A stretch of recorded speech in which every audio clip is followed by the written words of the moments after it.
বিশ্ব আবারও দাঁড়িয়ে আছে বড় সংঘাত আর বড় সিদ্ধান্তের সন্ধিক্ষণে। একদিকে যুদ্ধের দামামা, অন্যদিকে আলোচনার টেবিল। কোন পথে হাঁটবে পরাশক্তিরা?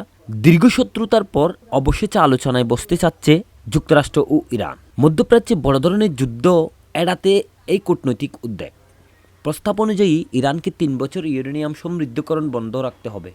এরপরেও অনুমতি মিলবে মাত্র 1.5% পর্যন্ত। ইরানের বর্তমান সমৃদ্ধ ইউরেনিয়াম অন্য দেশে পাঠানোর কথাও আলোচনায় আছে। পাশাপাশি সীমিত করতে হবে ক্ষেপণাস্ত্র কর্মসূচি ও আঞ্চলিক প্রভাব। এর বিনিময়ে ইরান চাইছে কঠোর অর্থনৈতিক নিষেধাজ্ঞা প্রত্যাহার। কিন্তু প্রশ্ন একটাই, এত বড় ছাড় দিতে কি রাজি হবে তেহরান? এই উত্তেজনার মধ্যেও আরেকটি ভয়ঙ্কর অধ্যায় শুরু হতে যাচ্ছে। রাশিয়া ও যুক্তরাষ্ট্রের মধ্যে পারমাণবিক অস্ত্র নিয়ন্ত্রণের শেষ চুক্তির মেয়াদ শেষ। এর মানে এখন আর কোনো বাধ্যবাধকতা নেই।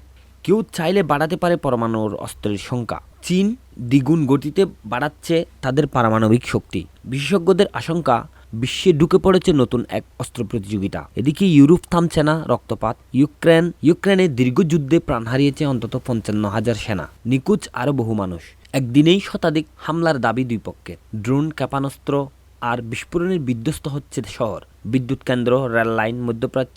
মধ্যপ্রাচ্যেও শান্তি অধরাই রয়ে গেছে। গাজায় হামলায় প্রাণ যাচ্ছে নারী ও শিশুদের। যুদ্ধবিরতি থাকলেও চলছে রক্তপাত। অন্যদিকে রমজান সামনে রেখে পূর্বে জেরুজালেমে উচ্ছেদের আতঙ্ক। ঘর হারানোর ভয়ে দিন কাটাচ্ছে শত শত পরিবার। আফ্রিকাতেও ভয়াবহ সহিংসতা। নাইজেরিয়ায় সশস্ত্র হামলায় কয়েক ঘন্টায় নিহত প্রায় 200 মানুষ। গ্রাম ঘিরে বাড়ি বাড়ি গিয়ে চালানো হয়েছে হত্যাযজ্ঞ।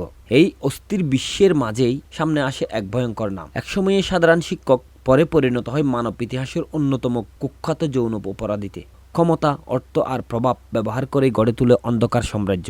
শিশু নির্যাতন, পাচার, প্রভাবশালীদের নেটওয়ার্ক সবই উঠে আসছে প্রকাশিত নথিতে। তার মৃত্যুর পরও থামেনি প্রশ্ন, আত্মহত্যা নাকি নীরব হত্যা? সব অন্ধকারের মাঝেই মানবতার আলোয় আছে। অস্ট্রেলিয়ায় মাত্র 13 বছরের এক কিশোর সাঁতার কেটে কয়েক কিলোমিটার পাড়ি দিয়ে বাঁচিয়েছে তার পরিবারকে। মৃত্যুর মুখ থেকে ফিরে এসে মা আর 2 ভাই বোন, ছোট শরীরে অসম সাহস। তাকে এখন সবাই বলেছে নীরব নায়ক। যুদ্ধ, ষড়যন্ত্র, সাহস আর বিশ্বাস, এই সব কিছু মিলিয়ে আজকের পৃথিবী। প্রশ্ন একটাই, ভবিষ্যৎ কি যাবে ধ্বংসের পথে, নাকি মানুষ আবার বেছে নেবে আলোচনার পথ?